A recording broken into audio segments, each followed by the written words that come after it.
We're delighted to be joined by Malcolm Pye, the CEO, and Mark Plampin, the CFO of Benchmark Holdings, who have today released their full year results to the end of September. A year of what appears to be very good progress, Malcolm. Perhaps you can tell us a little bit about what you think are the highlights of the year. Yeah, I think it was a year that was not without its challenges.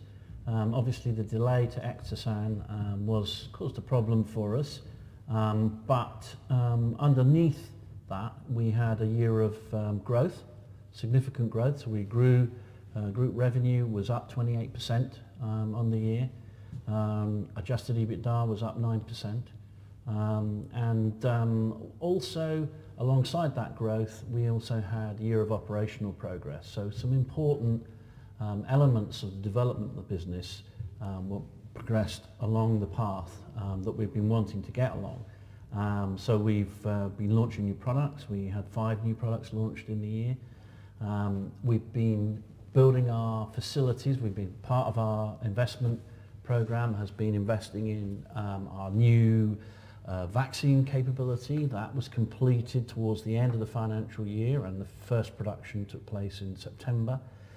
We made substantial progress in the building of the new farm in northern Norway. This is a land-based salmon breeding site.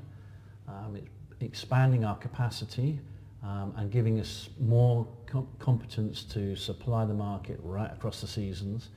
And that's going to come into production in early 2019, exactly really on time, because we're almost sold out on our current production capability. The market's growing, we're gaining market share. So that's another important piece of investment that's been timed to come together at this point and is working for us. And of course, you know, the big project, the Ectosan project, is a technically quite a challenging project because we're combining the first new molecule for sea lice treatment since we launched Salmosan way back in 2008-9.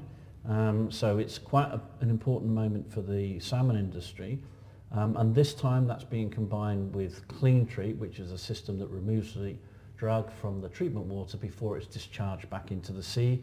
Again, this is breakthrough technology really. It's a whole new approach, and logistics and the engineering challenges around putting those two big developmental projects together and going into full-scale commercial trials with them was quite challenging. And although we got delayed and it crossed the year end, we did actually get going in the first quarter of this year, in October, November, December, and the products, the two elements, are both working extremely well. Ectosan is delivering really good efficacy, plus it has a big benefit that it doesn't really affect the fish very much. So this is a big advantage for the farmers. And alongside that, the Clean Treat system is removing the drug very efficiently. We've still got some engineering challenges to get through with that, but we're making progress with that. So overall, it's been a year of making good steps along the path, growing the business, and moving inexorably forward towards our longer term objectives. Just picking up on Ectosan, which, as you say, looks to be a very significant product for you. How do you think it'll roll out through this year, the field trials, the timing of it, and when you might see revenues accruing from this product? So these are commercial field trials, so we are actually generating revenues from the trials. Because it's large scale, the regulator allows you to sell the product to fund the cost of the trials. So we're actually generating revenue from that right now. I expect that the field trials will continue to be developed through this year, and depending on exactly how they progress, probably through part at least, maybe all of next year as well. There's obviously that I think it's good to plan conservatively, and if we do better than that, then then there'll be some upside. So that will generate a good revenue stream for us. The ultimate market scale we believe is much higher, partly because the performance of the drug at commercial scale has been very good, so we are able to see that this is going to deliver some big benefits for our customers potentially. So we've moved up the peak sales projection from 25 million to 45 million. So it's a significant product for us. Well, that's 45 million sterling. Sterling, yeah. And I'm sure Mark will give us a little bit more detail on the three divisions, but in terms of sea lice treatment, animal health in the year just reported, saw a downturn as your elder product is diminishing in impact. That implies that there might be quite a recovery to look forward to in animal health in the current year. Yes, I think you will see animal health recovering, partly because of the revenues coming in from Ectosan, partly from the launch of new vaccines, which we're getting to the point in our development program where we are able to bring some of these vaccines through to commercial trials or even through to the final launch, having been granted the marketing authorization. So that's a new element that's coming in, that's driving revenues. We think that there may be some recovery in Salmosan sales. We suffered a little bit from seasonality in 2017, where sales that we were in our projection were in the model for August, September, didn't actually come through until November time. So again, presumably also coming through in the first quarter of the current year. So they came through in the first quarter of the current year. We've changed our distributor relationship in Chile, one of the major markets for the product.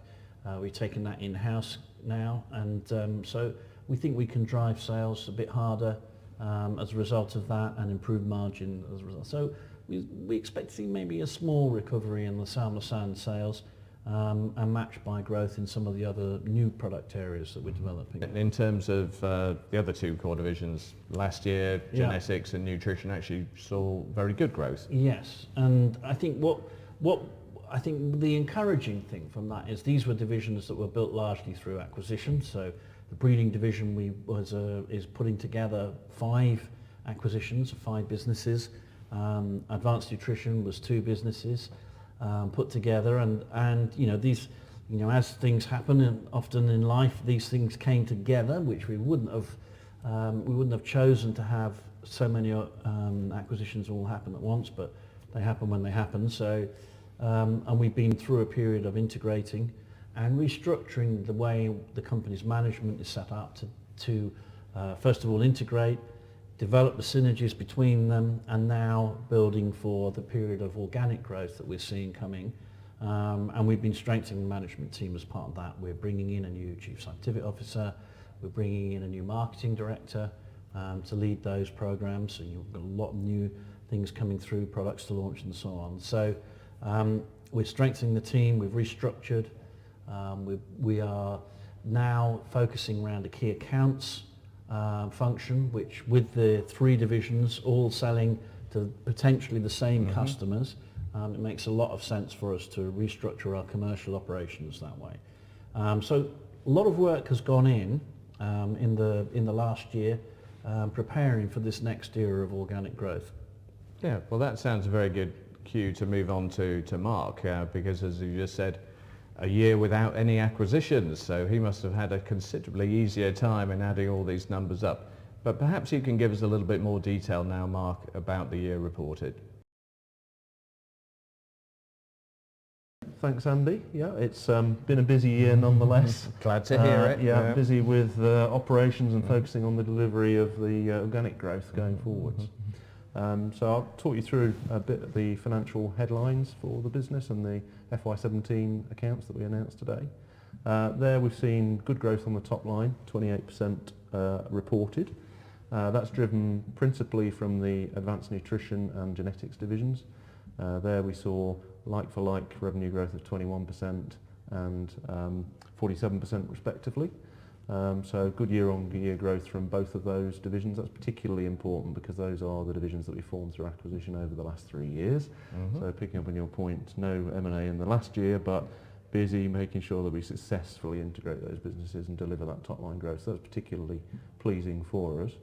At the same time, we did see some dropping back in revenue in the animal health division, and I'll come on and talk a bit more about that in a moment as to what that means for the future. We continued our investment in R&D.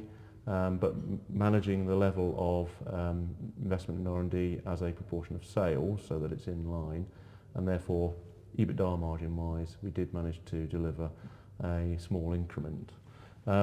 If we look at the trading performance of the divisions in a little bit more detail, by reference to last year, and I'll point to the future a bit as we do that, then as I mentioned we saw good top line growth in the two larger divisions, nutrition and genetics. You'll remember that we acquired the Inve business into that to form that nutrition division 3 months into FY16. That's why I talk about like-for-like performance. I think that's that's 12 months of performance of the acquired business in both years. So it's a better measure of underlying trends.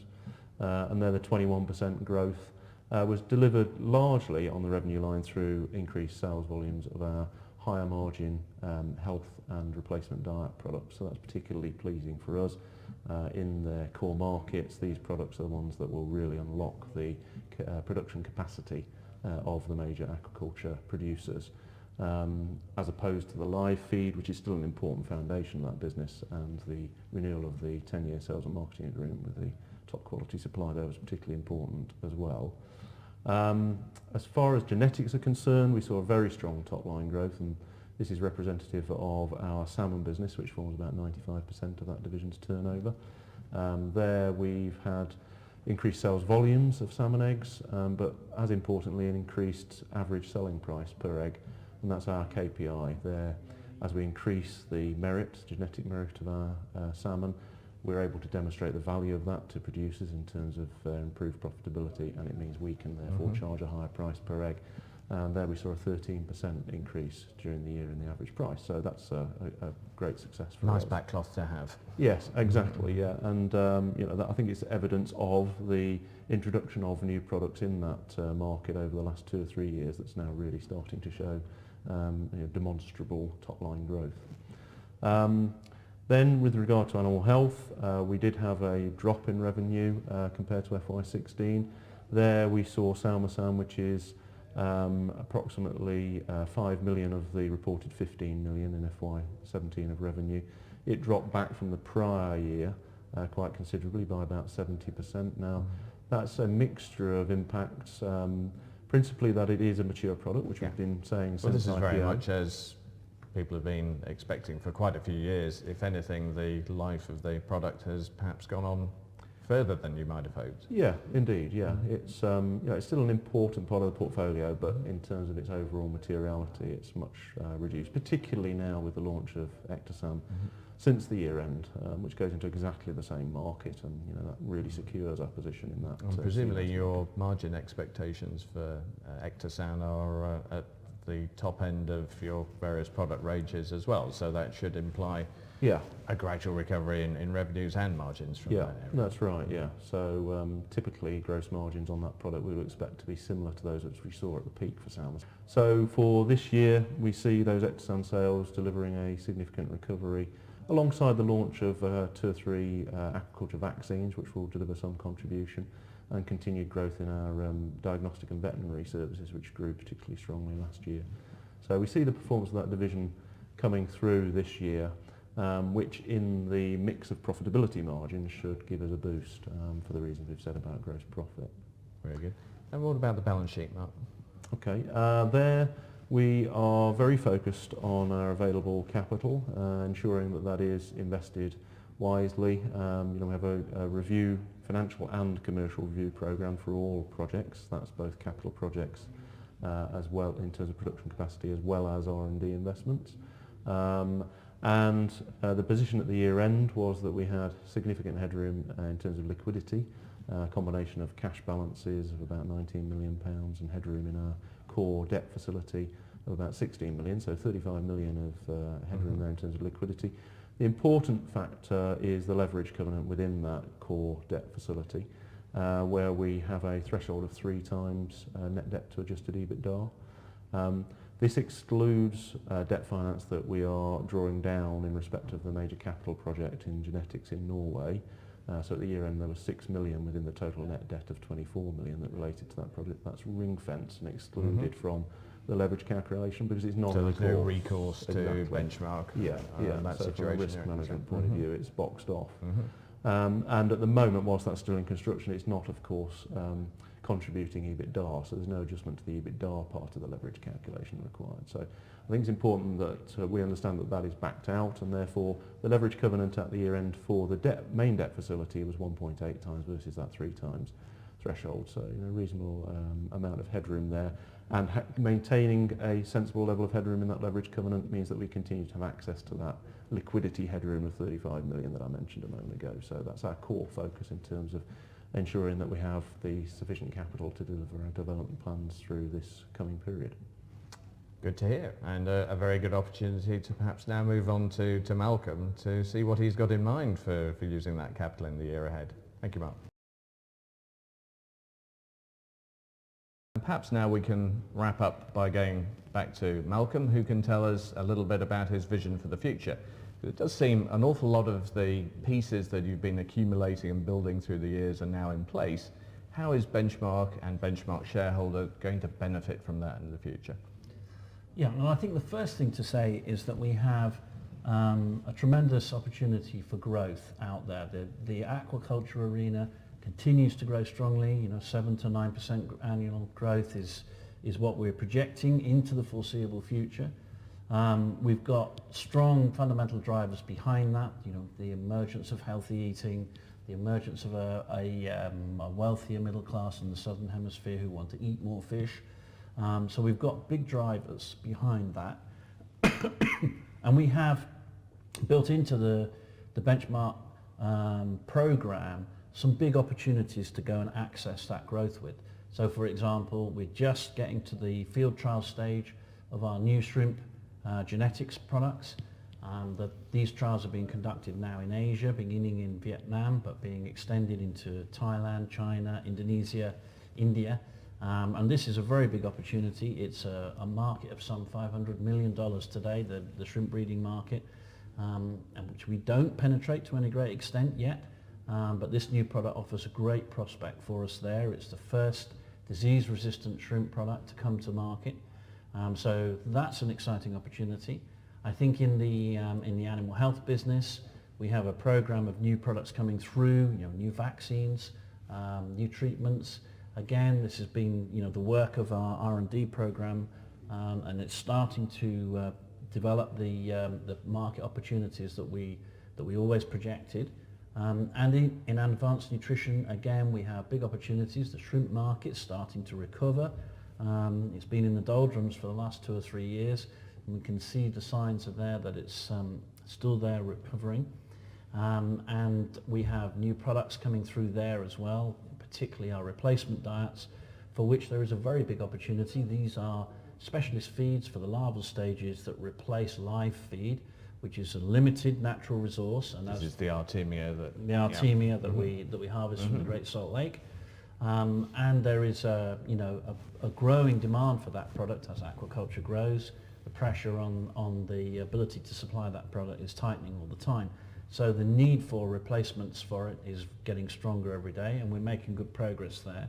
And we are seeing the sales of that type of product growing as well. So overall, the outlook looking forward is looking reasonably strong. We have, current trading is in line with our expectations. So we are, we're feeling that we're starting the year reasonably well. The pipeline is still progressing, and we're starting to deliver the new products that we've been projecting. So again, we feel we're broadly on track. There is a very positive outlook in the salmon industry. We can see prices remain strong. That means that our customers are able to afford the new technologies that we're bringing forward, and they gain more from them. The improved productivity is worth more to them. So there's the incentive for them to invest in our products is higher. And we can see the shrimp industry recovering and hopefully coming back to where it used to be. The market price for shrimp is going up. And we continue to see new opportunities to develop our business in additional markets. The Chilean market for salmon is an area of opportunity for us, where we're exploring ways to grow that faster. Of course, the expansion of the shrimp and the tilapia business in Latin America and Asia important opportunity. So we expect all of these things to come together to deliver improved financial performance going forward, and continue to grow revenue and EBITDA for our investors. Some key priorities for the year, well, obviously Ectosan is very important. We want to bring that through, complete the field trials and get that into the market. The new shrimp program, that's another big priority. It's a big opportunity. A lot of focus will be on that. The launch of some of our new technology vaccines, the first of these are coming to market now. We have an exciting moment when we bring the first of the VLP vaccines through this year. That's a Mediterranean market vaccine for vibriosis and nodovirus. The continued development of our key account structure is important. That's going to drive business through developing the synergies between the divisions. We're also looking at the possibility of extending our position from the AIM market, where we are currently today placed, to go on to potentially the main listing here in London, and also possibly listing in Oslo. Some of our investors feel that these two moves would strengthen our position and put our share in front of more potential investors. Is that an ongoing review stage in terms of Yes, both of those possible moves? It's not something we might expect this year? Or? Yeah, I think the share price recovery, we've had a substantial, if not complete, recovery of the share price, but I think it's put this back onto the agenda. I think when the share price was depressed, it was very hard to think about doing that, but I think now that is back on the agenda, and we have an active review looking at that right now. And of course, the last thing that is really important to us is that we continue to pull in the very best people. Benchmark is a science-based company. We're currently at the late stages recruiting a chief scientific officer who will provide the leadership for that program to keep us at the forefront going into the future. We're also looking to recruit a very senior marketeer to our group marketing director role. And again, as the company grows, it's expanding its product offering, we want to take the opportunity to strike a much stronger position in terms of our marketing. So that kind of strengthening of our management team is also a feature of the future for us. Great. Well, it sounds like exciting times ahead. Thank you very much, Malcolm. Thank you, Mark. And I believe that the slides that have been referred to can be found on the Benchmark website, and you will also shortly receive a research note from Equity Development, which will also examine the future.